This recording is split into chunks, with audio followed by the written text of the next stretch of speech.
welcome to the Sheep and Cheerful podcast, episode 35. My name is Nicky. I am the host and CEO of all things Sheep and Cheerful, and I'm coming to you from the south coast of England in the United Kingdom. It's a blustery, wet Friday today, and it's not particularly nice at that. And I should also say, just very quickly at this point, we're expecting a bajillion deliveries today. So if I can get through this without the doorbell going, then praise be. We'll see how we go. This is a podcast about my endeavours to live as cheerful a life as possible, doing all my lovely, lovely crafty things. I just can't stop making, basically. We've got a few new subscribers since last time, which is really lovely. So welcome to anyone new. And to those who've been with me for a while, welcome back. Thank you for coming back. You probably have already heard the patter of paws across our wooden floor. That would be Honey, who is one of my two English Springer Spaniels, and her brother Henry is currently in the kitchen, on the sofa in there, in a ray of sunlight that's coming through the window. So hopefully he's Sparko. So we shouldn't have too much problem from him. Can't speak to Honey though, is whether she's got the devil in her or not and decides to prance around and try and play or go down my bin, which she often does as well. She is a tinker. Anyway, did I say they're English Springer Spaniels? I think I did. Yeah. I also have home Hannah, who is my 24-year-old daughter, and obviously my husband, who's out at work, and my son, who has, if you follow my Instagram feed, you would have seen last week we went and celebrated his graduation from university. He is now a paramedic, and he is actually starting work in his new job. Same ambulance station where he was on his placement, which he was really pleased about. But he's starting in about a week's time, and the first thing he has to do is go on a Blues and Twos driving course, which is really exciting. He was more nervous about going on his getting his C1 license to drive a van or an ambulance, because he says when you're on Blues and Twos, everybody gets out of your way anyway. So anyway, we're so proud of him. Hannah is about to go into her third year of her degree, which is social science. She's not gone into the medical profession. So yeah, that's it. I am a stay-at-home mum. That's probably a bit redundant these days. Stay-at-home wife, yes. Although Hannah's still home, so stay-at-home mum. Anyway, enough of all that waffle. I think that's a basic introduction. You get the idea. I've also changed rooms again. You remember last time I was sharing my crafting space with Gary. We decided to, basically we're playing musical rooms at the moment because we've got a lot of building work going on in the house, and we can't work out what's best to go where, when, how, who. So this week we've ended up moving into what was our dining room. But the great news is I have all my crafting paraphernalia in here. It's glorious. I'll do a little sweep around at the end to show you. I've got all the storage in its back. I've got all my crafting stuff. I've got my bits there. I've got tape measures coming out my head behind me. And if I do that, you can see I've got my rainbow from Jules, So Sweet Violet. I've got my little, pin pennant there. And my arty pictures. Which way am I going? There and they're behind me anyway. So that's all that business. And there goes Honey. She's now got her head on my lap. Honestly. So yes, thank you for joining me this week. I've got loads to share with you as usual. Thank you so much for all your lovely responses last week. I hadn't podcasted for a while. As I said, I was in such a funk. My mojo was on holiday somewhere, miles away, and couldn't get back, probably because it was in quarantine. And I just lost the flow really. But the last few weeks have been fantastic. Last week, 2 weeks ago, wasn't it? I did the podcast and really enjoyed it. And it was, like I say, so lovely to get all your lovely comments. Thank you so very much. I think I've replied to most of them, but I think some more have come in, so I'm going to go back and have a look at that this afternoon. What else? What have I been doing? Watching the Olympics. I've really enjoyed watching the Olympics. Very excited by all of that. I have to say, I've trailed off a bit now. I'm not so... The athletics doesn't seem as exciting as it has been in previous years. So I've not been watching much in the way of athletics.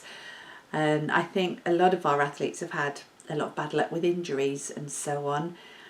But I noticed the second platform diving heats were on this morning. So it saw our wonderful Tom Daly. So he's gone through to the semi-finals this morning, which is great. And sadly, I think the other Brit didn't make the cut. And also we've got the track cycling, which is great. Again, we don't seem to be doing quite as well this time, but it's still really good and everybody is doing so well. So it's great to cheer them on. Right, enough of that waffle. Should we get on to some crafting and some making content? I think that's good. I'm going to kind of divvy up a little bit. So we're kind of standard format. So I'm going to talk about what I'm wearing, my FOs, my whips. I've got some acquisitions to share. I've got a bits and bobs section because there's a couple of bits and bobs that aren't knitting but they're handmade, which I want to share. And then I will be talking about my journaling and more specifically my Bible journaling. So that's kind of how I will flow along here today. So let's start with what I'm wearing. Oh, I've got my lovely stitch marker necklace on. I think I shared the stitch markers with you last week, quite possibly. This is from lovely Claire at Bird Street UK. Oh, hold on. Yeah. There you go, window cleaner's turned up. Hopefully the dogs won't bark because Henry's asleep. No, they're asleep. Back in a minute.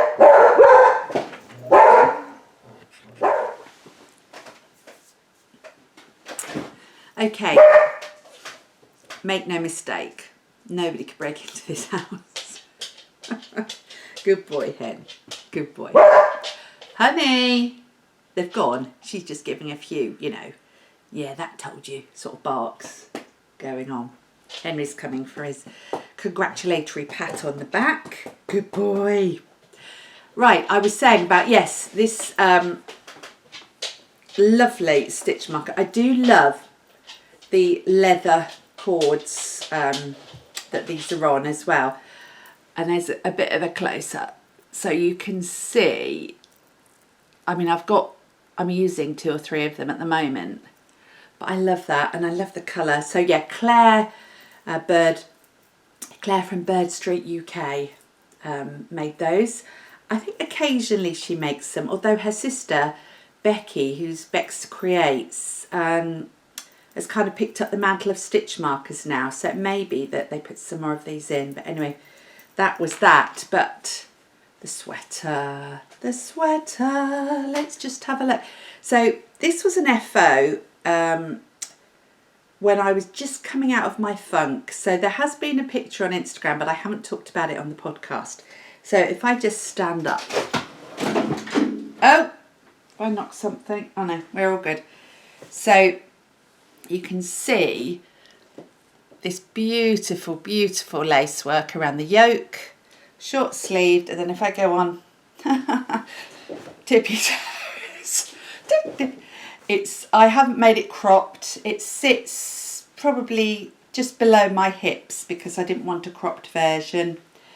And you can see the yoke around the back. There's a little bit of short row shaping, I think. and it's in this glorious pink, which I was going to get the yarn. Don't go away. Oh, there you are. Oh no, I pulled off the tag. It's right next to me. So yeah, and it's not oversized. It's got a bit of ease, but it is absolutely beautiful. I love this. So this is the Treit sweater by Kate Davies. There we go, that's all that. So let's show you the picture. This is from my knitting record card. There you go. So Treit, Treit. And the description was a light summer top with a cropped length. As I say, I didn't do a cropped length. Leafy lace yoke and a choice of short or long sleeves. Treit is an old Scots word for a decorative ground of foliage, common in crewel work, as in C-R-E-W-E-L, not cruel, cruel work, and other forms of embroidery. So I actually bought the kit. So my colour is the same as the colour there. And I elected to do short sleeves because, I don't know, short sleeves, certainly for in between seasons, seem to do better for me. So yeah, bought the kit from her shop, which is, I believe it's kdddesigns.com, the website. But if you Google Kate Davies, you'll come across the shop. She's not on Instagram anymore, so she just works from her website. And the yarn is one of her yarns that she developed and has spun, which is Milarrochy Tweed. There. And it's in the Foxglove colourway. Look at that pretty logo. And you can see there, they come in 25 gram balls and it's 100 metres. 70% wool, 30% mohair. So it's a really gorgeous blend. It's a singles, so it's a single, there's no ply, it's just singles twisted. But look at that tweed. Can you see those colours? Hopefully you can. There, run it over me. So it's beautiful, and it's slightly, I don't think felted, but slightly slubby, ever so slightly slubby. I don't know if you can see that. There's a bit of a slub there, and then it goes a bit fine, and a bit of a slub. But I adore this. I absolutely love it. In fact, I went straight back after I'd knit this and bought another sweater kit, but that's for another time. So yeah, I knit it. What size did I do? Oh, that's right. This had the story that I planned to make the 5th size. I just had to adjust my size because of my gauge, because I did a gauge swatch, and I didn't want to change needle size anymore because I liked the fabric that it was making. So I just changed the size I was knitting, and so you work out how many stitches per inch, and then you can work out what size you need. And I needed the 5th size, but for some reason when I got to the yoke, I had gone through and I had circled the 7th size. So it was massive. The yoke ended up, in fact it wasn't just the yoke, I think it was the whole lot, ended up being really big. And I'd done about, I don't know, about 15 rounds of the yoke, and I thought, this looks big, I'm sure I'm not this big. And I tried it on and it was massive. So I had to look at the pattern and realised that instead of circling the 5th thing, I'd circled the 7th and increased up to the 7th size. So I had to rip out all the lace. Fortunately, because I loved this knit so much, that's a testimony to it, I just ripped it back and restarted. And I just changed the increases you do for the yoke. So yeah, it was, yeah, brilliant. Brilliant, it worked. I used 3.25mm needles. I did a German twisted cast on. It was bottom up, this sweater. That's also what I should say. It's a more traditional bottom up sweater. Added an extra 2 inches onto the body length. There you go. So that was all I need to tell you really. Started it in April, finished it in June. Loved it, absolutely loved it. And what do we say? Love it, love it, love it. Right, so that's what I'm wearing, and hopefully I'll probably be keeping this on for a little bit longer because it's that sort of blustery day today. Right, so on to finished objects. Last time we spoke on the podcast, I was making a Musselburgh hat, which was a design by Ysolda Teague. I have a little card that I have created. The rainbow is related to the yarn choice, which you'll see. So the Musselburgh hat is very popular at the moment, and I had like a knitted sausage. It's like knitting a sausage basically. I will show you the finished object and then I will tell you about the construction. This is what was responsible for me getting my mojo back. I have to say, all thanks to this. Not only the pattern but the yarn as well. There you go. There is my Musselburgh hat. So I'm going to put it on and probably it's so, can you see if I go that way? It's such a lovely fit. Now I have a big head, so does Hannah. We are both big heads. And normally even the larger size of a hat is pushing it. I have to go up needle sizes and so on. But this, I knit the medium. What? So I actually cast this on to knit totally randomly. I thought I'll knit it as a gift if I like it, but I'm going to knit the medium because I didn't know quite how the fit would work out. So my fringe is in my eyes now, so I'm going to have to take this off. Hang on. Do a quick preen, because obviously it makes all the difference when you've got a bush of hair like mine.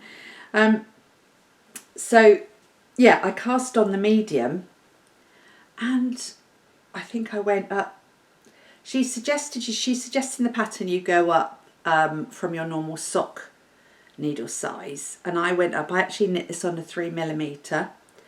I knit a sock on a 2.25, but again I didn't want this to come out small, and it's just come out perfectly. So yeah, I did the adult medium, but I did increase to when you do all the increases from here, I did an extra round of increases just to make sure about the size. Length as per pattern. The colourway is Dandelion and Dogwood, Skating at the Palace. There you go. And this was one of their Christmas colourways. It's on the Perfect Sock base, which is an 80/20 merino nylon. But so this is the bit about the hat that is the great bit. Knitted sausage. So basically what you're doing, you start up here, you increase to the size you want and check your gauge along the way, so you know, so you don't have to do a swatch or anything like that. You then knit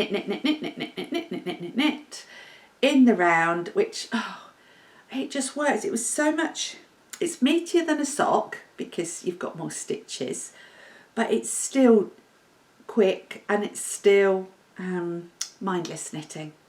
So you knit a certain amount of length, and then when you get to the other end you do the decreases, so you mirror the increases there and you cast off. And then that's the clever bit, you then turn it into itself. So you could actually do a two coloured one and have it reversible if that tickles your fancy. Hang on, I don't quite get this. And then you've got your thing, which means, so there's no ribbing for the cuff here. So when you turn it up, you've got a stockinette on the inside as well. You've got that double, and it's double thickness. It is so squishy. Honestly, it's such a fantastic knit. It's so fantastic. I've cast on another one straight away. And Hannah wants one as well, so, but I'll get to that in whips. So yeah, Musselburgh hat by Ysolda Teague. Pattern is on Ravelry and most likely on her website. And yeah, I can't commend it enough to you. I can see quite a few of those. I don't tend to knit patterns more than once, or at least historically I haven't. But I've got so many beautiful skeins, single skeins of indie dyed yarn, that these are great. They really show it off. You can do any yarn weight you like. That's the other beauty of it, because you just work out your gauge as you go. But I just love this. Love it, love it, love it. Another love it, love it, love it. Musselburgh hat. So that's that one. So that's the finished object. That's the first one. Second finished object is a pair of socks. Now, let me have a quick sip.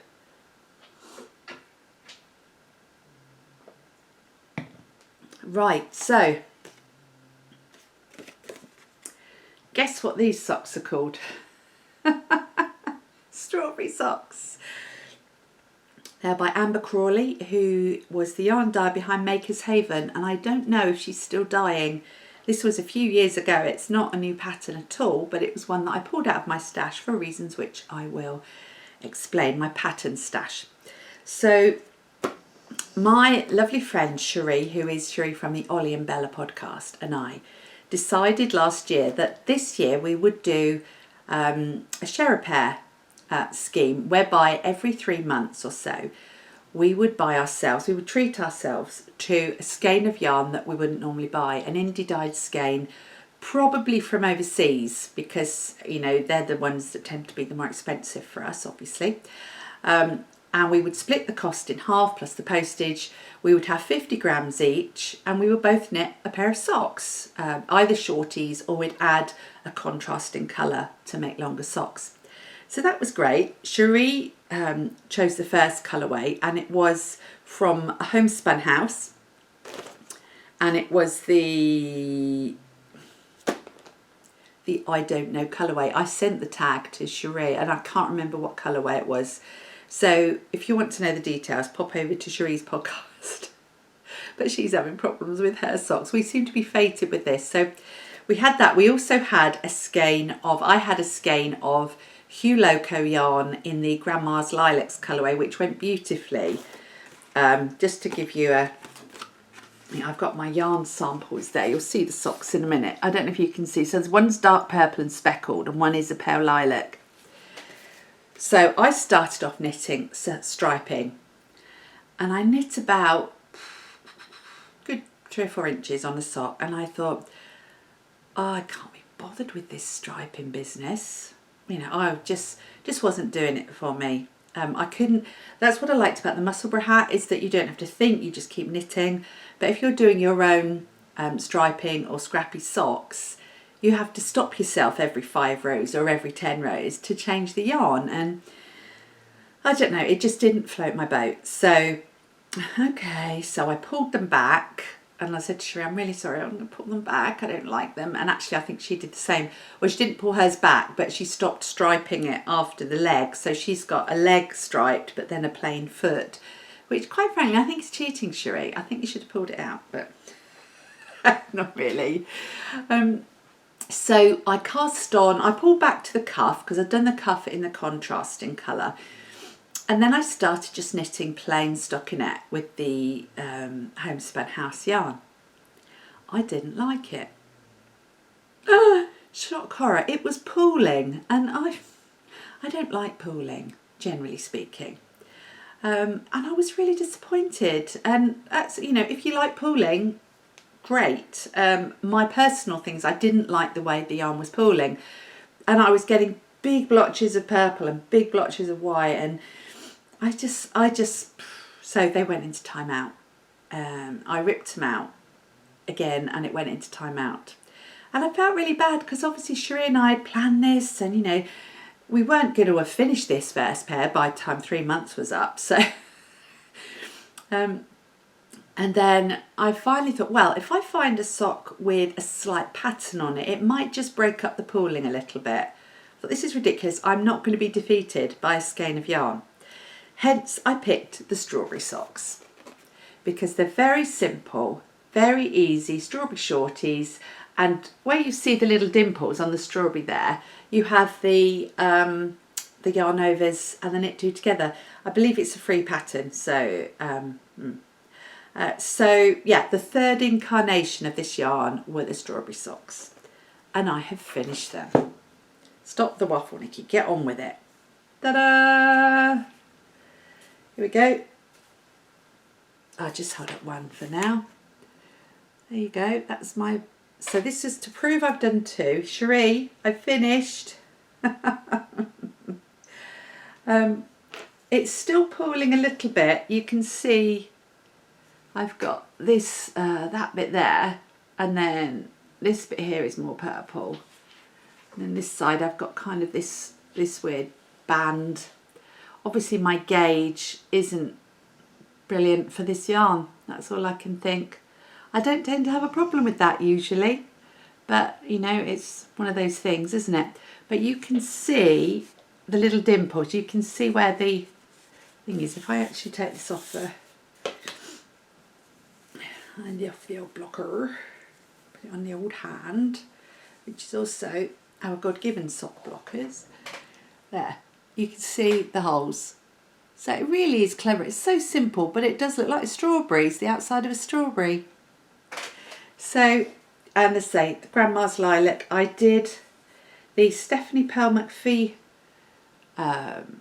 wedge toe or round toe, whatever it is, which is basically, it gives you slightly longer toe than I think a normal wedge toe does. But I knit 5, no, the first round I decreased, then I knit 5 rounds, then I decreased, then I knit 4 rounds, then I decreased, then I knit 3 rounds, then I decreased in 2, and then eventually you're doing every round there. And I did it right down to 4 stitches, and then I cinched close. So no grafting with this one, but actually that's what it looks like at the front. I mean, I don't know, it's not my favourite looking toe, but it does fit. It does fit really well. So yeah, so I finished. So when Cherie finishes her, if you follow Cherie, you'll know that she knitted hers. She was on her second one, and she knits a different size cuff, needles on the cuff than she does the foot of the sock, and she forgot to change. So her sock was too small, I think. So she had to rip hers out. Honestly, this yarn, if I believed in such things, I'd say it was cursed.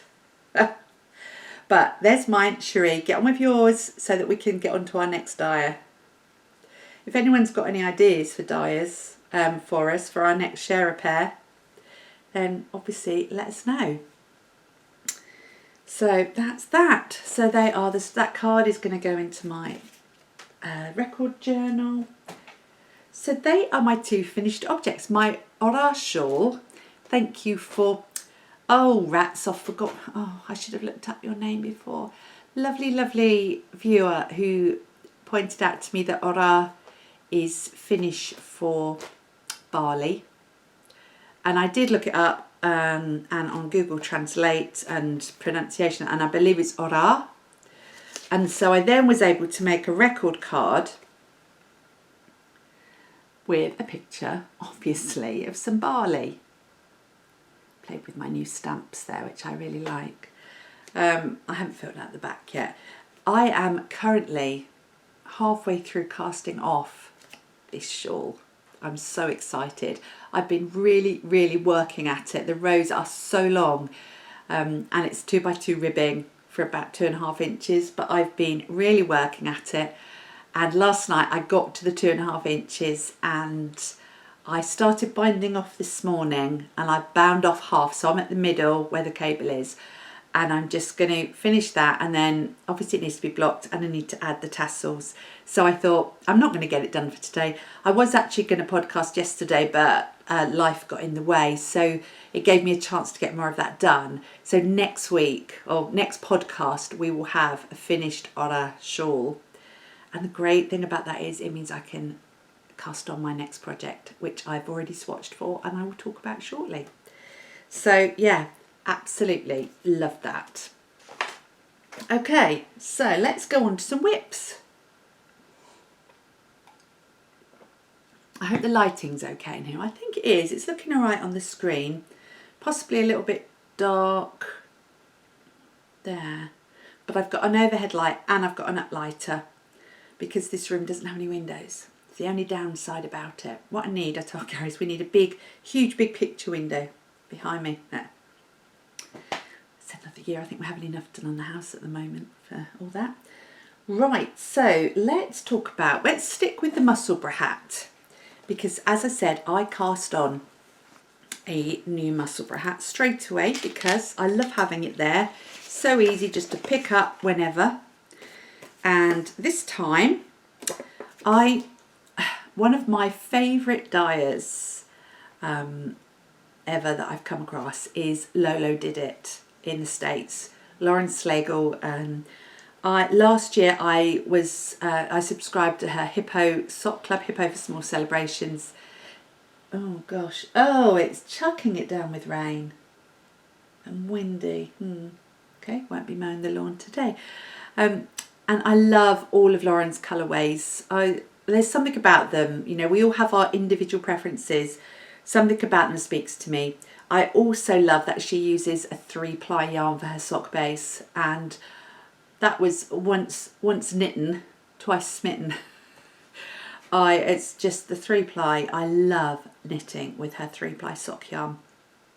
I've got several pairs of her Hippo colourway socks in my box of finished socks, which I share at the end of the year. But the yarn is so lovely to knit with. And the main thing is most, well, sock yarns, you get 2-ply, which is very common. So it's obviously 2 threads of yarn spun together. And that tends to make a fairly sort of flat oval yarn. When you've got a 3-ply, if you imagine how much more stable a 3-legged stool is than obviously a 2-legged stool would fall over. You've got your 3 yarns and it becomes round and it's plumptious and so squishy. So I absolutely love it. 4-ply speaks for itself. Obviously it's 4 plies, which makes for a slightly more stable yarn, because as you add the plies it becomes more hard wearing. But the 3-ply for me is the winner chicken dinner all the way. So the yarn I'm using, probably find out that this isn't 3-ply now. No, this is 3-ply, that's fine. It's her, I think this is her L'Original. Yeah, so the base I tend to go for is her L'Original, which is a 3-ply sock. And this one is 85% extra fine superwash merino, 15% nylon, 440 yards per 100 grams. And this is her Call Me Debbie colourway, which I don't know what that is. It's obviously a pop culture reference. It might be because she did, I did have a Walking Dead one as well that I didn't know what the reference was. And when I found out what the reference was, it Don't Look at the Flowers, Lizzie. I think that's what it was. And when I found out what that was, I was gutted. It was really horrible. Yeah, so I don't know what Call Me Debbie is. But anyway, I fell in love with this colourway. And I will show you the cake of yarn. So look at that. So it's this beautiful sort of tealy green and blue with some sort of browny burnt umber kind of colours in it. So, and you can see it's almost got a halo. Sorry, I'm really hot now. I'm gonna have to remove the Treit sweater. Excuse me. There we go. She casually throws that to one side. Right. So this is where I'm at on my next Musselburgh.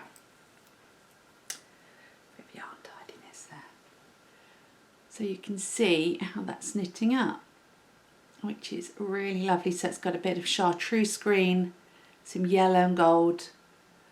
So it's quite, actually the browns and the golds are quite autumnal, but that green, or that tealy green, is just beautiful. So you can see I've done the first increases, which I do on Magic Loop. I start it off.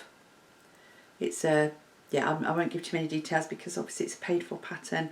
And now I've done all my increases, so I transferred it over to just a short circular, and now I'm just knitting down, and I'll be knitting until I get to the length, and then I'll do the decreases.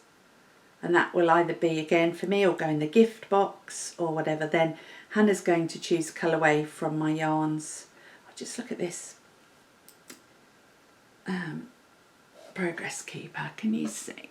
I think I've shown you this before. Doesn't want to play ball. Look, you. There. It's a little caravan. How gorgeous is that? I can't remember where I got it from. Sorry. But anyway. And that, I have to say, is in one of my favourite bags of all time. And this was sent to me by dear Karen down in Melbourne, Australia, who is still on lockdown. Karen, I'm giving you a shout out. I saw your post on Instagram today about, going the crazies, being still in lockdown, still homeschooling the kids. So we're thinking of you. Our thoughts and prayers are with you, my lovely. But Karen made me this bag last year and sent it to me. And I've kept the label because, I have to show you, a very dodgy bag. And I think this was part of a make-along that Ali at Little Drops of Wonderful had, the dodgy bags. But I adore this. And I love the fact that Karen made it. I mean, it's just, love it. So yeah, that's in my dodgy drawstring bag from Karen. Oops, just put that away. Let's put my card in there. So that was a new cast on and a current whip. And then the next cast on and whip I'm going to share with you, and actually the last one, the last whip, is, I didn't share with you last week that I bought a new book. When I got my Knitting Mojo back and my Sock Mojo back, I bought this. Operation Sock Drawer. Look at that. Hashtag goals. So this was a get the words right. It's like an anthology of patterns. So it's been curated by Jasmine and Gigi, the Knitmore girls, whose podcast I have recently started listening to. It's an audio podcast, and I saw this book advertised in a knitting magazine, and I thought, might be nice to get a bit of an inspiration. And it's fabulous. It's such, I mean, if you just look at that, look at those socks lined up there. I mean, they're not all straightforward. They're challenging, these socks, but they're all by different designers. And basically, this was inspired by the sock drawer of Susan B. Anderson. And basically, they decided that they wanted to create a lovely sock drawer themselves. I think the picture on Instagram that Susan B. Anderson posted was that. And Jasmine and Gigi decided they wanted to have a sock drawer like that. So they contacted the designers and put together this selection of patterns. And there are, how many patterns does it say on the front? 1, 2, 3, 4, 5, 6, 7, 8, 9, 10, 11, 12, 13, 14, 15, 18, 19, 20 patterns. 20 sock patterns. So it's really good value. It's a beautiful book. And so many patterns from the designers that we will all know and love. So I decided, because, you know, I don't do things in a small way, that I would actually quite like to work my way through this. So all the time I've got a Musselburgh hat going on, I've got my stockinette knitting. So I can have my socks that I need to do a little bit of concentrating on. And I can use all my beautiful indie dyed sock yarn, and it should be a win-win. So the first pair I decided to cast on were the Funhouse socks by Lisa K. Ross, who is Paper Daisy Creations on Instagram. She's done, I've got some of her patterns anyway, but I can, there you go. Look at those. I thought, let's go for it. And she suggests you use self-striping yarn and a vase. That's the only picture I can show you because I don't want to give you any, put any of the patterns. So Obviously this is the self-striping yarn, the colour, and then she's used a pale grey background for that. So I hit the stash and I pulled out, after much consideration and consulting with both my daughter and Cherie again, I decided to use a Hue Loco yarn that I had. I went through I bought a whole load in Nicole's sale. Might have been at the end of last year. I bought about 5 skeins of tonals because, again, I love her dyeing. Generally, her yarn is a bit expensive to have shipped. I don't know why, whereas Lauren's, Lolo Did It, is much more economical and it gets here, takes just as long. So it's weird. But anyway, I used a Hue Loco yarn, and this is her Tweed Sock in the Sky colourway, which is 8515 superwash merino nylon nep. It's a 2-ply. Can you see that? Tweed sock. More importantly, feast your eyes on that. It's this beautiful kind of, well, it is a sky blue, cobalt blue, not, although there is some blue sky out there today now, but it's so windy, it'll probably cloud over. So I decided to use that as the main. And then I had a skein, this beautiful skein I've had in my stash for, not a year, but quite a while, because I just couldn't bring myself to knit with it because it was so lovely. And this is a self-striping sparkle yarn from the Yarn Badger. Now I'm hoping, that's it. It's so lovely. And this is her Wonderland colourway on superwash merino sparkle, 15% nylon, so 8515 again. So they were the two, because what you need to be careful of, and she does make the point in the pattern, is that you didn't want any colour from your background appearing in your self-striping because you'd lose the definition of the pattern. So yeah, it was between that one and a mint colour, but my two consultants chose the sky blue and I'm so pleased they did. Wait till you see this. Okay, here we go. Are you ready? You probably see it already. Yeah. Look at that. Are you getting the colour there? Ah, there's a point there. That's better. You can see it, obviously, with the light and everything. I'm going to go really close. Sorry if that's really in your face. There you go. Can you see that popping there? So this is such a fun knit. So on the front, you've got you switch around. So on the front, can you see the small diamond there and the bigger diamond is in the colour, whereas on the back, the small diamond and the bigger diamond is in the background colour. You can't really, it's a bit confusing because they're all diamonds, aren't they? But yeah, that's better, look. How gorgeous is that? I'm so enjoying knitting this. I mean, I love colour work anyway, so this is just fabulous. What did I do with my needle sizes? Again, I had a bit of an issue with the size, what size to choose, the fact that it was colour work, what needle size to choose. I did do a gauge swatch, but when I used I knit the larger size sock, it just was going to be too big. I knew it was going to be too big, so I went back down to the original medium, which is my 64 stitch cast on, and I just went up to 3mm for the colour work. I did a 2.25 rib as I would normally, and I'd normally do the whole sock 2.25, but I went up to 3mm, but on the medium 64-inch sock, so 64-inch sock, 64 stitch sock. So, but I am absolutely loving that.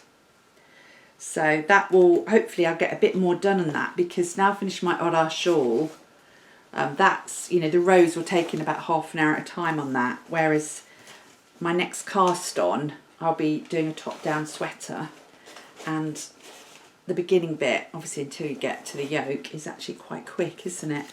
So yeah, Operation Sock Drawer by the Knitmore girls. I bought it, it's an interweave publication. I bought it off Amazon in the UK. So that is that. Okie dokie, we're doing well. No more dog barking yet. I probably just totally cursed it again. I was watching the diving this morning, and they were talking about the commentator's curse, because they were talking about this lad who dived, and he's really good, he's on his game at the moment, blah blah blah, and he flunked his dive. And I said, yep, that's what happens when you say someone is really good. Right, so onwards, what are we going to talk about next? Let's talk about my next cast on. So I've had this yarn for a while. I bought it in fact last year at Unravel.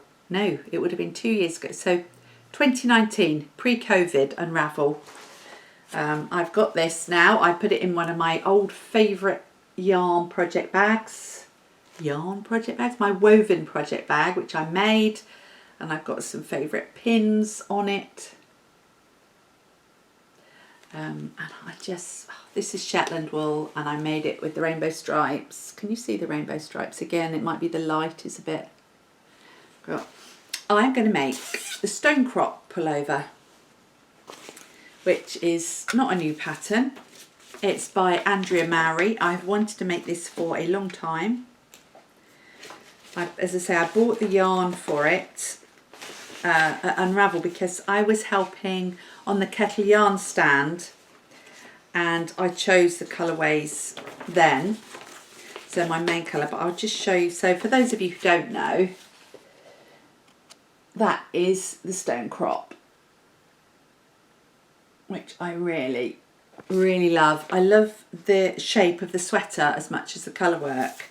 So I am going to be making that, and the yarn I'm using is a kettle yarn that's a really pale blue. I think it might be blowing out a bit there. It's, what's it called? Seafoam. I'm sorry if that's blowing out. You'll see it more next week when I've hopefully done some actual knitting with it. And this is 100% British wool. So Linda is very careful about sourcing her yarns.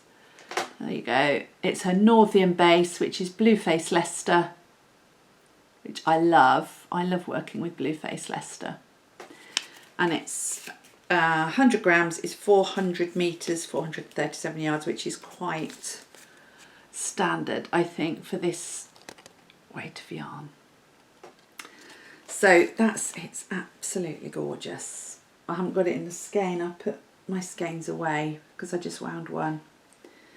And then that's going to be the main colour, and then the colour work colour I'm going with, because again I treated myself back in 2019, Spincycle yarns in their dyed in the wool colourway.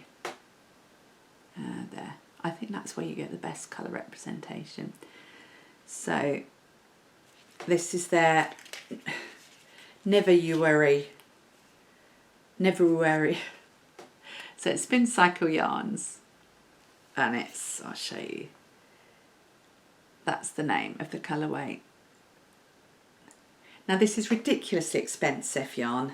You can definitely get alternatives, but at that point I like it. So, you know, and I know I can hand spin to get the barber poling and all that sort of thing, but I love their colour aesthetic. So yeah, and you only needed 2 skeins of this for the sweater, so I just went for it.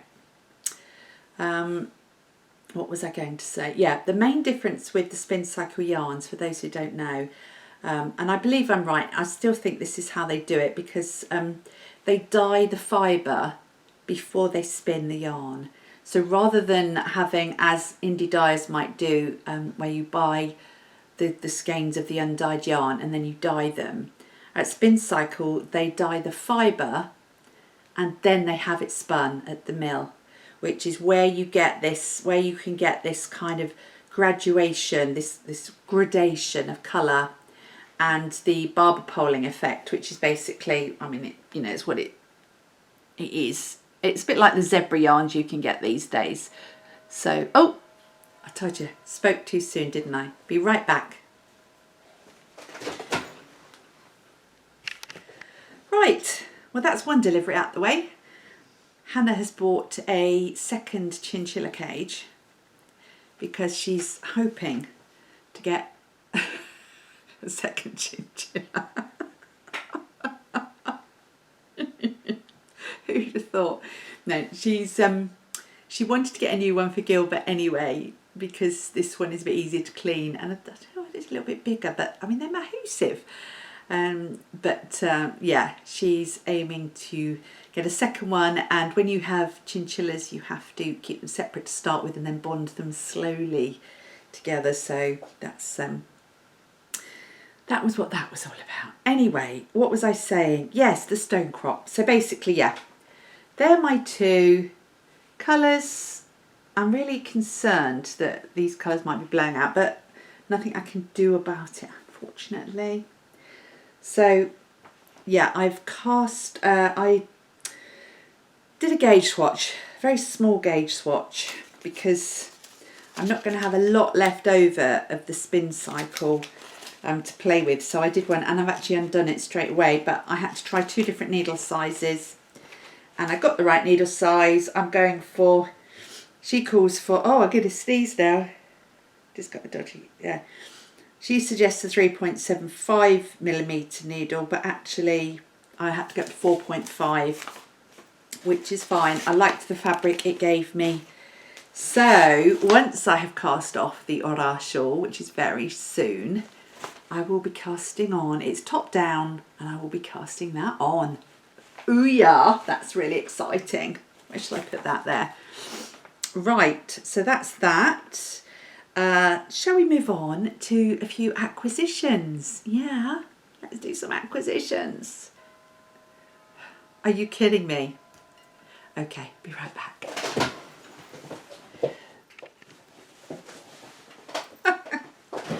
Right, that was the second out of 4 deliveries. Right, we're clearly on a route where the 2 different companies who came, they come through this town, you know, at a certain time. They obviously go the same route to get those 2 so close to each other. Acquisitions I was going to talk to you about. Right, yeah, I might have had a little bit of a blowout. You know, I said that I really liked Lolo Did It yarn. Well, a little while ago, last month, when I regained my knitting mojo, I was so excited and so happy that I immediately went onto the Lolo website and splurged. And when I say splurged, that was a really unattractive face. Sorry about that. So I'm going to quickly go through these because they're just beautiful. All individual skeins. And I was looking at it the other day, I thought, do you know what, I could have got a sweater's worth. And I wouldn't normally look to buy a sweater's worth from, you know, a dyer abroad. But I think nothing of buying 5 individual skeins. But at least I get all the colourways, and that's what I like. So this one, we'll go Oi Como Va, which is apparently a song, a reference to a song. Oh, is it? Are you getting a decent colour? It's a really fluorescent-y pink, but then grey. I love pink and grey together. So, and this is, I couldn't get the original base on all of these. This is Lolo's favourite, which is, oh, it's a merino cashmere nylon. I don't think it's 100% merino, 10% cashmere, 10% nylon. I think they might got a bit pickled about that. So it's an 80-10-10. Lovely. So, oi, como va? Oh yay, como va? I don't know, whatever. Then I bought the Lean On Me. So some of these are her summer colourways that are going to go be withdrawn after the summer. So this is the original. So this is the same 3-ply yarn, the 85-15. Look, how beautiful is that? And you know, all I could think was that these will all make such lovely Musselburgh hats. I'm going to have a whole pile of Musselburgh hats. This is her everyday sock, which is 75-25, and it's a 4-ply, so it's not as plumptious as the 3-ply. I wonder if I could show you the difference in a minute of that. But it's a beautiful colourway, and it's called Kryptonite. Again, I hope that's not blowing out. It's not easy to see on the screen, but it's a mint, a pale mint colour, mint green and grey. Now, let's see. I can get that there. I can get that there.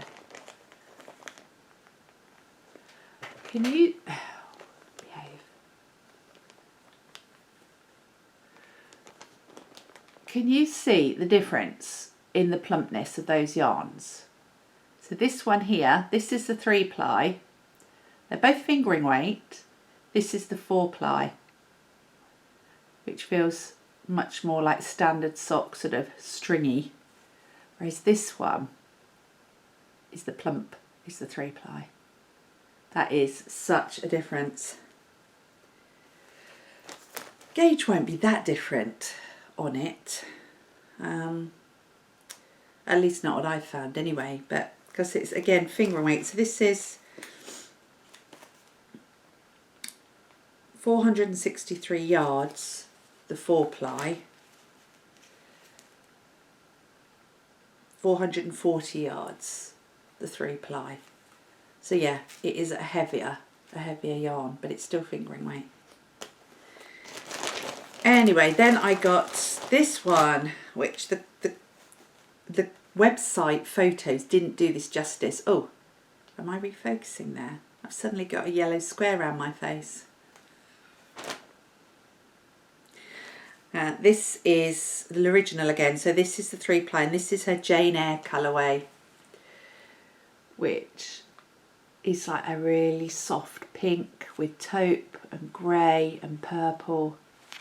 Well, purple no, ultramarine I'd say. It's really lovely. So on the photo on the website, it looked a little bit dirgy. I bought it anyway because, you know, the Jane Eyre reference got me.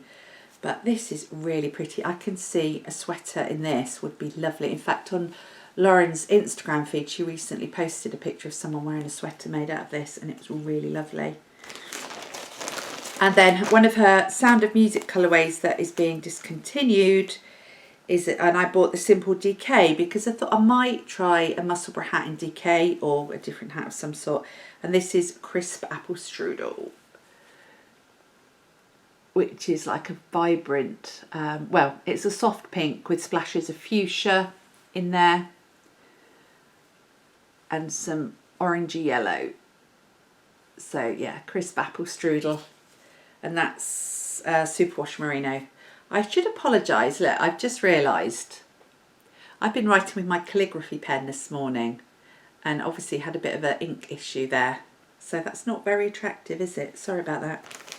So with other presenters, you get lovely manicured nails and bracelets and Pandora stuff. With me, you get an ink splot. I shouldn't have done that because that's on a rude finger. Right, so that was my Lolo Did It acquisitions. I think I probably have more acquisitions because I have been on a bit of a roll, but I'm not going to show any more. It was just those that I really, really love. Okay, so that's that. Bits and bobs to share, and then journaling. So I'll share a couple of my bits and bobs because then if people aren't particularly interested in my journaling exploits or my Christian sharing, then obviously I don't want you to go, but if you want to switch off and if you must, then that's fine, isn't it? First of all, I wanted to share with you a couple of little goodies. It was my birthday a few weeks ago, back at the beginning of July, And I finally managed to meet up later on in July with my dear friend Irina, who is Irina Pearls on Instagram, who is a prolific maker. Yeah, she's just amazing. And her sister-in-law has recently opened a shop on Etsy, a little stationery shop, sort of personalised printing, and it's called Little Fish Stationery. There you go. So if you go on Etsy and search for Little Fish Stationery, stationery with an E. But Irina had these made for me, and they are just, and they came in this lovely, with this lovely purple paper. And look at this.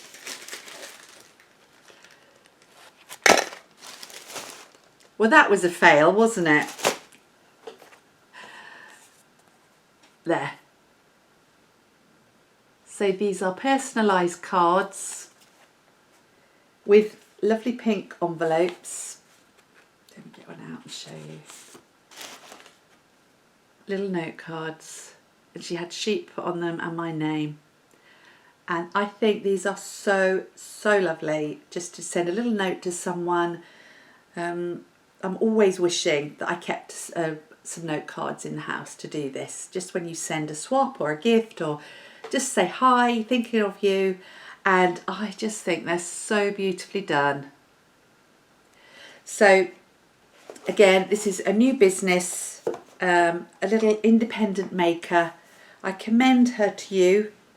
And yeah, hop over to Little Fish Stationery on Etsy and have a look. Maybe show us some love, or share some of her bits. I mean, these are lovely gifts, but also to have for yourself. So I thought that was really lovely. So thank you, Irina, and thank you, Irina's sister-in-law. I want to say it's Amelia, but I don't know for sure, so I won't say that. I might have got that wrong. And then secondly, another product to commend to you. And again, because this is a very long time friend of mine, I have shared this on Instagram, but my friend Jen is a very talented artist, and she's also a naturalist. I don't want to say naturist. She's a naturalist. And over the years, I've learned so much from Jen. We homeschooled our children together, and in fact, Jen and I did a fossils course with the Open University together, and geology type of thing together, which I still love. And anyway, she has dipped her toe into a small sort of publishing or book pond, book rabbit hole. Anyway, she has put together some bird watching logbooks. And the difference with these is that they're all her individual art. She's doing the whole layout, she's putting it all together, all her knowledge and information. And she wanted to create these little lightweight pocketbooks that you could just tuck in your handbag, or tuck in, the kids' picnic box, or, take out in your pocket with you. And you can, if you see some birds, you can actually tick off, note that you've seen them when you saw them, and identify them. And what she's actually doing though is she's narrowing it right down to different areas. So for example, the two I've got to show you is a town and country garden birds, and also coast and cliff top birds, but she's adding to it all the time. She's just recently done Rye Harbour birds, which is for sale. These are for sale in the shops local to these areas. And she's done an Isle of Wight birds one, which I know is for sale on the Garlic Farm on the Isle of Wight. You can buy these via her website, and I will put the link down below, but you can also buy them in some of the independent shops. They're not in the big shops yet, they're waiting to take them in. But I'll show you. So the first one, Town and Country Garden Birds. And basically it says on the back, a quick guide and logbook to practice your bird watching skills and record what you see. And so, in fact, if you open it up, I don't want to spare it. So that's the kind of, but then the centre page, the main spread is that.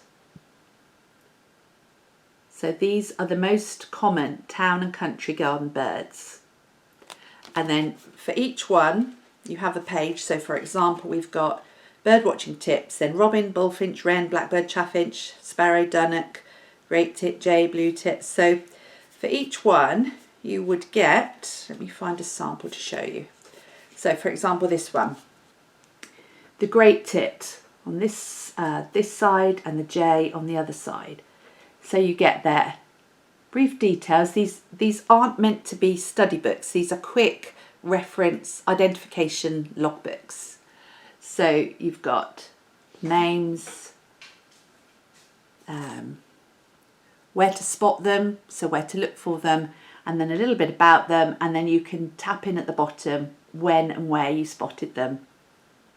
And as I say, this artwork is all Jen's. I find the long-tailed tit because that's one of my favourite pictures that she's ever painted. Now, of course, I can't find it. Hang on. Where's the long-tailed tit? There it is. Look at that. How cute is that? So she was selling prints of these birds, but she's mostly gone on now to this. But I love the long-tailed tit. Very stylised, her work. So you've got, oh, the other one. So you've got town and country. The other one I've got is coast and cliff top. So if you live near the coast, or if you're going for coastal walks or a coastal holiday, and I'll show you the quick checkbox, the checklist. So they're the birds that are detailed in there. And you've got things like puffins, the different gulls, you've got some dippers, some waders, get me, blah, blah, blah. I think she talks about their song as well, the bird song. Yeah, she does. She puts their bird song in here. So, for example, the oyster catcher. The call is a high-pitched, repetitive, I'm not going to try and do an oyster catcher, but keep, keep, keep, keep, keep, keep. Sorry, Jen. Got puffin. Their call is a cross between a groan and a croak. A groak. You should have put a groak.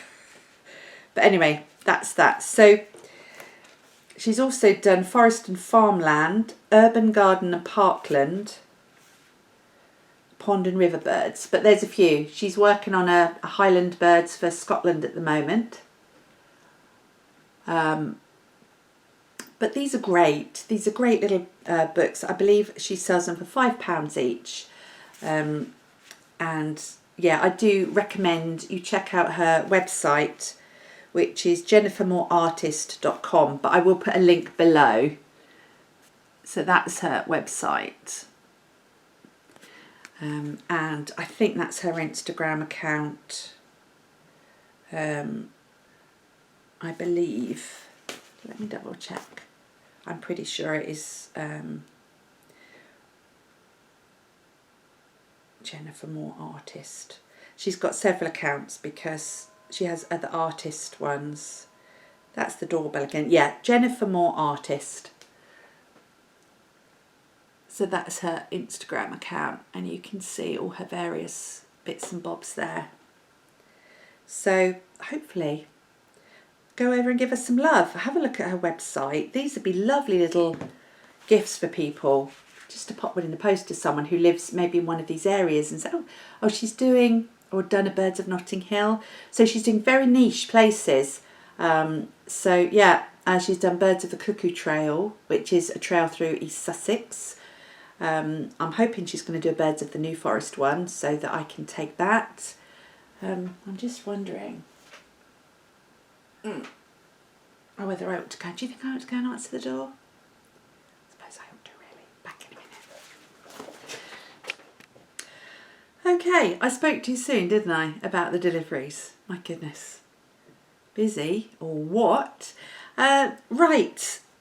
So the last thing I thought I must say about these books, just remember that they are British birds and migrants to the UK. So if you're abroad, obviously they're beautiful to have, but bear in mind that they are specifically for the UK. So yeah, I don't want you to, you know, buy them and then think, oh, there's no birds here, because they are British birds. Although I'm sure a lot of them can be found in other countries. Okay, before I go on to journaling, I have no idea how long this is because of all the interruptions, but anyway, it is what it is. I should also say that I've been playing with a bit of natural dyeing this week, and I have been watching a podcast for a little while now. It's Lisa, who is Stop, Drop and Knits. She has the Stop, Drop and Knits podcast, which I will put down below. I really enjoy her podcast. She started, I think, last year and has been doing loads of bits and pieces. She's really fallen hard down the rabbit hole, and she's a prolific knitter. She does a lot of test knits, and she has relatively recently got into natural dyeing in a big way. And I used to do natural dyeing.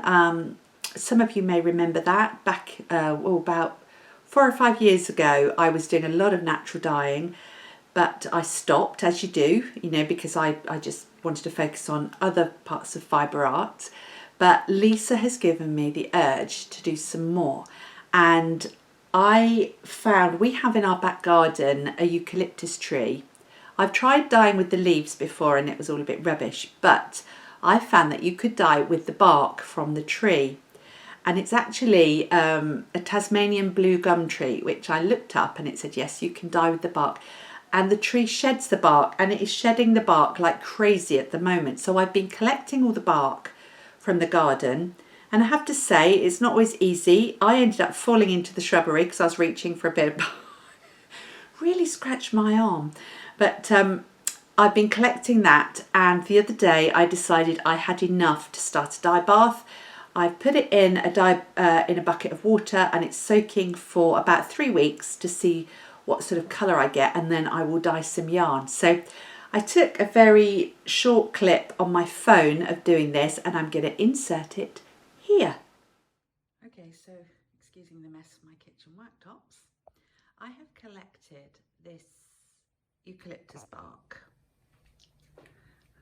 So I've got a whole bucket full, and actually if I swing you out, oh, there's Henry. So that tree, where's my finger? There.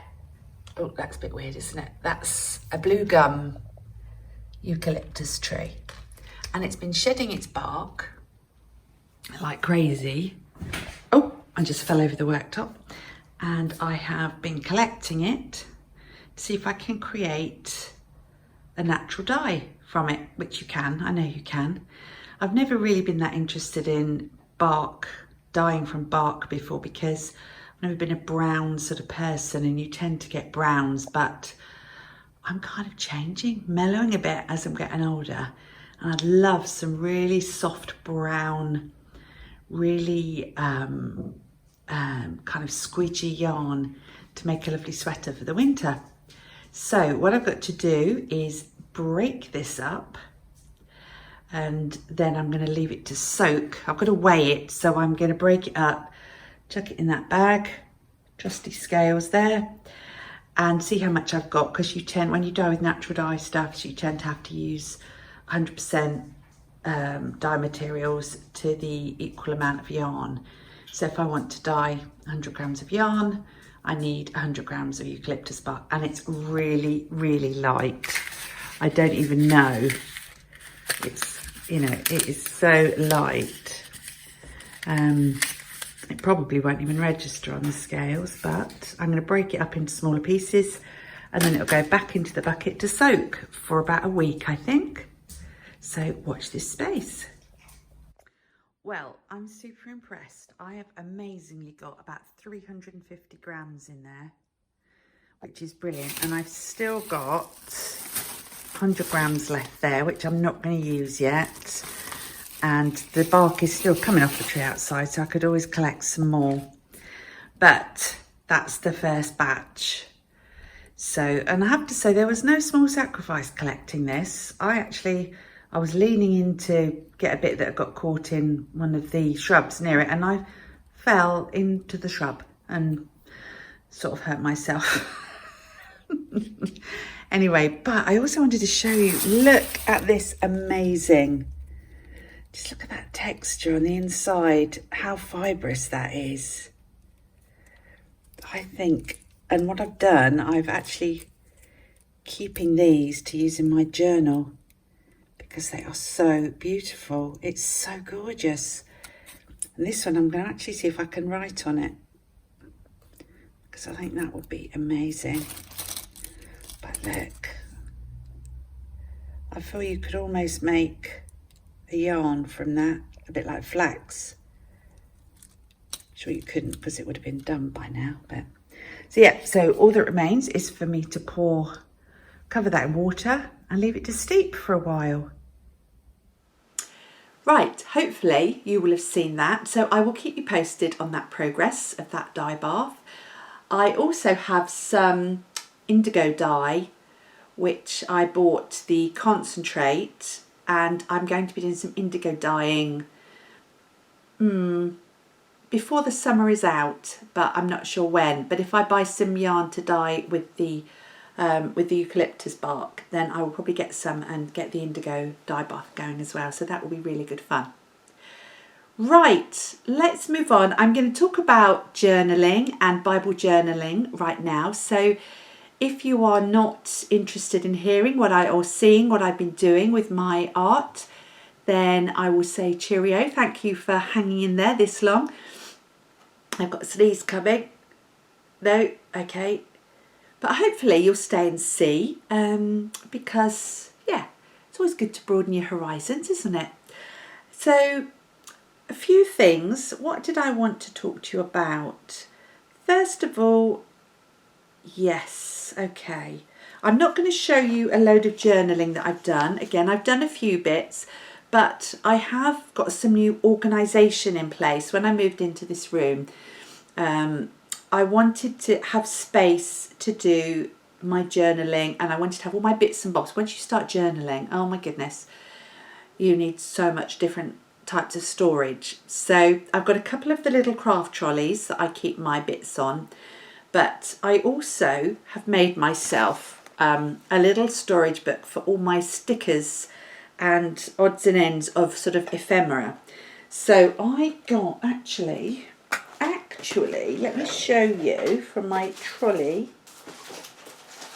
I saw this idea on a podcast I watched, and I bought, or it might even have been on Instagram, I bought a couple of these from Amazon. They're dead cheap, about £3 or £4, I think. They're A5 pocket folders, display folders. And I bought them to store my stickers in. So I have decorated one already. This was a badge I received when I did an order with Illustrated Faith. And some stickers there. And what I've done, it's a little bit, you have to be careful because it's loose leaf, and if you put heavy stuff in, obviously the weight drops it down. But as you can see, I put, let's hold it back here, that way. So I have then put, I've got all my flower acetates, I've got my little people. So it's just a really good way to keep your stickers, and also bits of specific paper and ephemera. I've also got my dried flowers, the gerbera that I dried, I've got tucked in there. And then I bought some stickers from Rachel, who is So Ray Me UK. These are so pretty. I'll hold them back here. They're all floral ones. Can you go, let's go a bit, there you are. And I kept this package in to show you, so you know if you want to go on her website and have a look. They're really, really pretty. I've used one of those today. And I also bought from her these craft stickers, which are really great. And that's the tag. So they just came yesterday or day before, and I'm looking forward to using those. Rachel has a really big selection of journaling bits, especially if you're into things like little succulents and things. She's got some great washi tape and so on. So have a look on her website, her Etsy shop. But that is how I'm storing my stickers for my journaling. I've done a similar thing for my stamps, as in my printing stamps, but I've got an A4 binder, which I won't show you now because we're going to be pushed for time. I showed you that. I bought a new book. I have got into, last year my daughter introduced me to the Coffee and Bible Time podcast on YouTube, and it's two, I think they're friends, I don't think they're sisters, and it's a very popular podcast, and they do really short clips on journaling and prayerful time and quiet time and Bible time and so on. And they recommended a book. They were talking about prayer journals, prayer diaries, and I've never been great. I've had a few over the years, and it's not something that I've clicked with. I make notes of prayers if I want to pray for someone or so on, but I've never actually known quite how to work a prayer diary, prayer Bible. But on the Coffee and Bible Time shop, on their website, they do one, they publish their own, but they also do a PDF download. And you can download their pages and print them off. And then they also talk about how to use it. There's a video on how to use it. And I have felt particularly called to do that, especially because I have, people reach out to me from this channel, from Instagram, and I love it, and I'm always happy to pray for people, and I want to keep a note of it. And in here you keep a note of who you pray for, and also of how God has answered their prayers. There's a few of you will know things that we've discussed privately. I'm not going to share this now about praying for you and the results you may have seen. There's one particular miraculous result where somebody's relative, and I'm going to keep this really anonymous, but had a terminal diagnosis with cancer, and I prayed, not that my prayers are any more powerful than anyone else's, but I prayed for this young girl, and quite possibly others did, and she is now in complete regression. She was in hospice care, and she's out, and there is no sign currently of the cancer. So to have a note of that is just so encouraging and praiseworthy that I wanted to have a prayer journal. It also gave me the opportunity to buy this really fab folder. Look at this. Have you seen these? Again, this is a sort of a cheapie on Instagram. It's got all this glittery stuff in it. It's so cute. It's a 6-hole binder. So then I realised I had to buy a 6-hole punch. So this is the Coffee and Bible Time Prayer Journal format. And it, what sort of thing does it give you? It divides it into sections. It gives you prompts. You put your own pages in between as well to add in. You've got a place for sticky notes, so that, for example, if you're praying for someone, you can put a sticky note in there, and when you see a result from that prayer, you can move it to your Thanksgiving section. It's just really good, and it is really nice to have that the kind of the thought and the planning process taken away. So, I don't know about you, but I often get decision fatigue, and I sit down and I have all these ideas, and I don't know where to start, and I'm not sure what to do or how to do it. So this has been brilliant, and to watch the video as well about their prayer journal, their prayer diary. This one, it says, did you receive a text or email with an urgent prayer request? You've got a section here to put your urgent request, so you can get this straight out and write it down so you don't forget. And that has worked. That is really good for me. So I am hoping to get that going. I've only literally, look at the back. So pretty. I've started with this literally in the last day, so I will let you know how that goes. And as I say, I'm always happy to take to pray for people, to pray for friends. If you have specific requests, obviously I'm only one person, but you know, I want to be there for people and to support you in your journey and your walk with God. We've also got, I don't talk about the Ravelry group because I've been unforgivably absent from it, but we do have a prayer request section in the Ravelry group, the Sheep and Cheerful Ravelry group. So let's what do I want to say? Refresh that. Let's get that going again. So if you go onto Ravelry, if you can go onto Ravelry and find the group, join our group, and if you have any prayer requests, do put them in there, because people do chat, and we've all sort of, the people who are faith-based Christians will have a look at that, and you know that we'll all be praying for you. So let's revisit that, I think, because to have a community that not only knits together but prays together is a real blessing, I think. And there are lots of us out there. There are lots of Christians, maybe even people who aren't sure, who find it all a bit scary. You know, we're all knitters. We've got so much in common. So, yeah. And finally in this section, I will show you a book that I bought, again, totally enabled by the Coffee and Bible Time podcast. But this has been fantastic. And again, it's good if you're not sure, if you can't seem to find the words for prayers, because sometimes, I don't know about you, but I end up waffling. And God doesn't mind that. He loves listening to us. He's like, you know, a child waffling to their father. It happens. But sometimes you want to be succinct and you want to pray like maybe slightly more mature prayers or grown-up prayers. And I don't mean that our other prayers aren't. That didn't come out right. Do you know what I mean? A kind of a formulated prayer rather than a stream of consciousness prayer.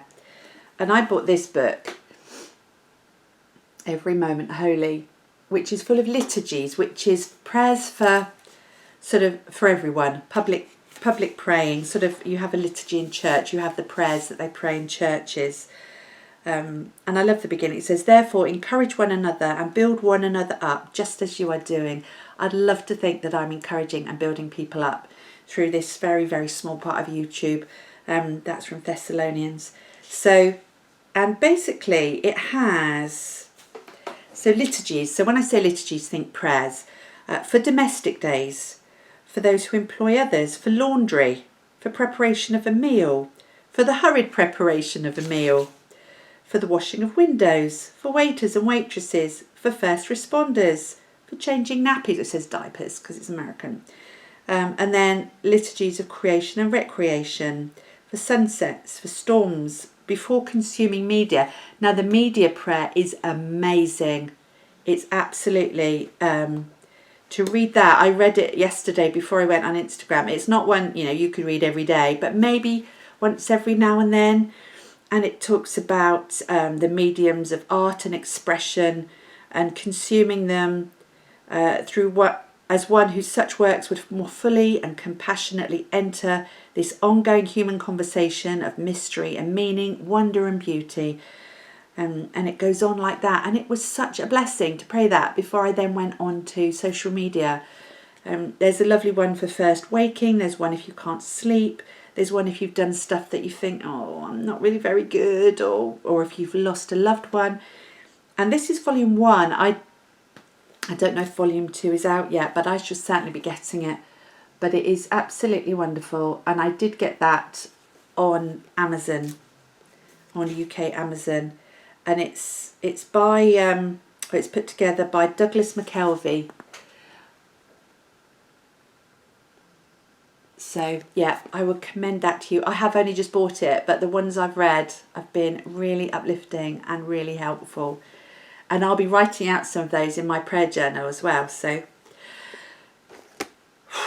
oh my goodness. I think that's probably it. For however long that is. Reading, I'm not going to talk much about reading. Mostly just to say I'm still reading the 2 books that I was reading couple of weeks ago. So I'm reading Woven, which is the story, the sort of oh my goodness, I've lost the words now. I was watching Jules' podcast and she kept losing the words, and I'm just the same. I was laughing and cheering her because us ladies of a certain age tend to lose words. Angie Davies' book Woven, which takes us through the Bible as a story, and she links together, and I've now actually got through the Old Testament and I'm into the New Testament, but she's linking back to what happened in the Old Testament. She also talked about the kind of the history of the world in terms of where these events were placed. So the Greek invasion of Jerusalem, followed by then the Romans, and I love that. I love timelines where you can see different things. So really enjoying that still. If any of you have got that, let me know what you think. And also I'm obviously so into the Ken Follett book, The Evening and the Morning. I'm halfway through now. If you remember, it was a real tome. I'm absolutely loving that. In fact, I read before I go to sleep at night. I read in bed, and I think I'm going to have to stop because I'm not getting to sleep. I think I'm so wired from reading the book. I'm going to have to change up a bit. So, in fact, both those books, I'm going to have to start reading a magazine or something before I go to sleep. So that really is it. I'm really going to stop there. But, you know, it's been 2 weeks. I think that works quite well. I was hoping to do this yesterday, but as I say, we had lots going on. Not that we haven't today. But at least we haven't had workmen in the house knocking and banging and going up and down the stairs. So I think that's probably all. Through the weeks, I think, oh yeah, I watch other podcasts, think, yeah, that's a really sensible thing to chat about. And then, yeah, this happens and, you know, we're at about 4 hours and I haven't said anything sensible. Anyway, that's enough for now. I will put in a little tour of my craft room, or a camera zoom around of the craft room after this, and I will love you and leave you. Hopefully you've had a good 2 weeks. I wish you a brilliant next 2 weeks, if that's how long it is going to be before I podcast. It probably will be, because then I'll have more things to show you. I wish you the very best couple of weeks. We're still in summer up here in the Northern Hemisphere. Those of you are probably down in the Southern Hemisphere looking towards spring. Maybe a little bit of a way off yet. But I'm sending love and prayers out to all of you. Happy knitting and crafting. Happy journaling. Happy praying. Happy living. Sending all my very best. And remember, keep cheerful.